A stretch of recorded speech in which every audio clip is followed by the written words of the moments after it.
दोस्तों, कालांतक शिव के रहस्य पार्ट 1 में हमने जाना कि आर्यन कौन था और वो उस साधु से कैसे मिला। आगे इस कहानी में हम जानेंगे कि कालांतक शिव का रहस्य क्या है और वो साधु इतने दिनों से उस वन में क्या कर रहे थे। तो चलिए इस कहानी का पार्ट 2 की शुरुआत करते हैं। जब आर्यन ने उस साधु से पूछा, आप कौन? तभी साधु धीरे धीरे मुस्कुराए और बोले, लोग मुझे अघोरी कहते हैं, लेकिन मैं उस शक्ति का दास हूँ जिसे संसार कालांतक शिव के नाम से जानता है। जैसे ही साधु ने कालांतक शिव का नाम लिया, तत्पश्चात धरती कांपने लगी, हवाएं तेज हो गईं और आकाश में बिजली चमकने लगी।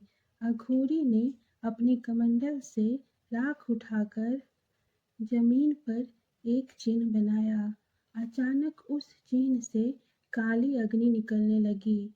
आग के भीतर आर्यन ने भयानक दृश्य देखे।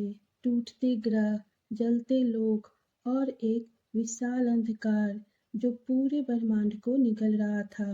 आर्यन भय से कांप उठा और बोला, यह क्या है? अघोरी की आवाज भारी हो गई और उन्होंने बोला, जब संसार में पाप अपनी सीमा पार कर देता है, जब अधर्म देवताओं तक को भयभीत कर देता है, तब महादेव अपने रौद्रतम स्वरूप कालांतक में प्रकट होते हैं। आर्यन की धड़कन तेज हो गई और वो बोला, क्या कालांतक शिव विनाश करते हैं? अघोरी बोले, नहीं। उसी क्षण आकाश में बादल गरजने लगे, दूर पर्वतों के बीच लाल बिजली चमकी और फिर जंगल के भीतर से हजारों आत्माओं के रोने जैसी आवाजें आने लगी। अघोरी ने तुरंत आर्यन का हाथ पकड़ लिया और बोले, वे जा चुके हैं। आर्यन ने पूछा, कौन? अघोरी ने बोला, कालभक्ष। यह नाम सुनते ही हवा भारी हो गई। अघोरी ने बताया कि कालभक्ष एक प्राचीन दैत्य था। वह अमर होना चाहता था। उसने मृत्यु की शक्ति को अपने अंदर बांध लिया था। उसने तप करके ऐसी शक्ति प्राप्त कर ली थी जिससे वह आत्माओं को निगल सकता था।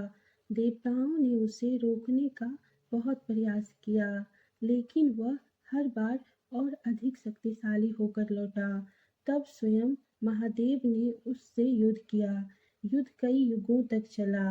अंत में शिवजी ने अपने कालांतक रूप में प्रकट होकर कालभक्ष को एक रहस्यमयी वन में कैद कर दिया और अघोरी को वन की रक्षा में बैठा दिया। और ये वही अघोरी थे जो आर्यन को कहानी सुना रहे थे।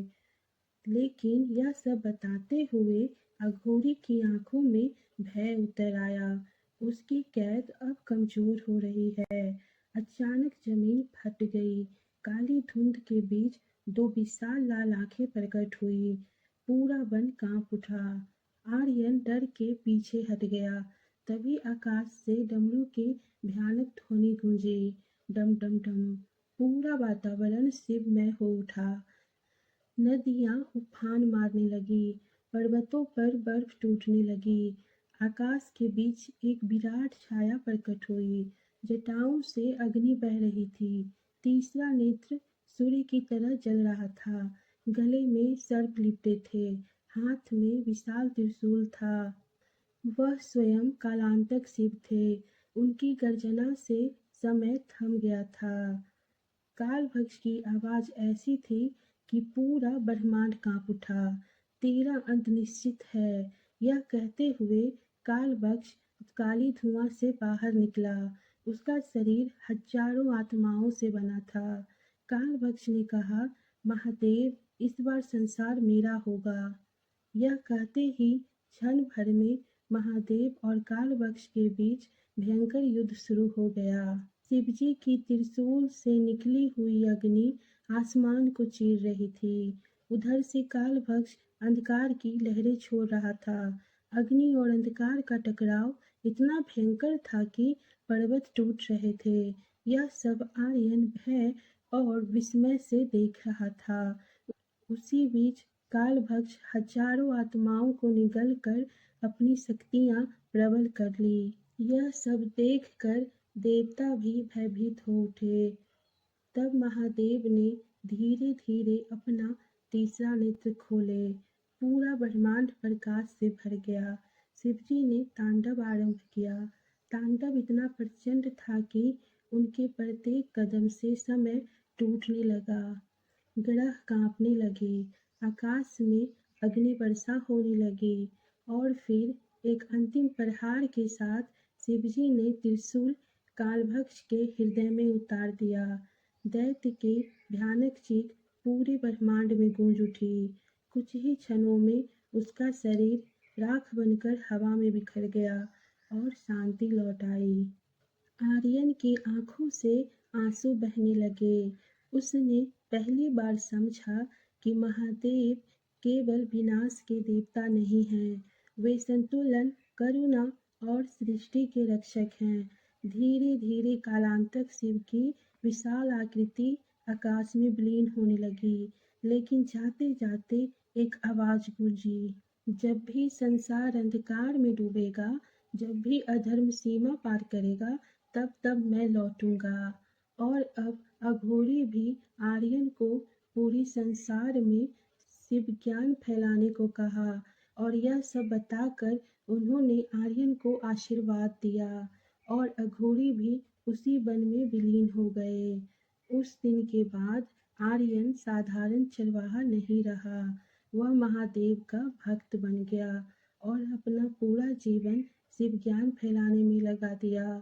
कहा जाता है आज भी हिमालय की चोटियों के बीच एक ऐसा वन है जहाँ सूर्य की किरणें भी संकोच के साथ उतरती है। उस वन को देवताओं ने कालवन नाम दिया, जहाँ कभी स्वयं कालांतक शिव प्रकट हुए थे। दोस्तों, इसीलिए महादेव को देवों के देव कहा जाता है।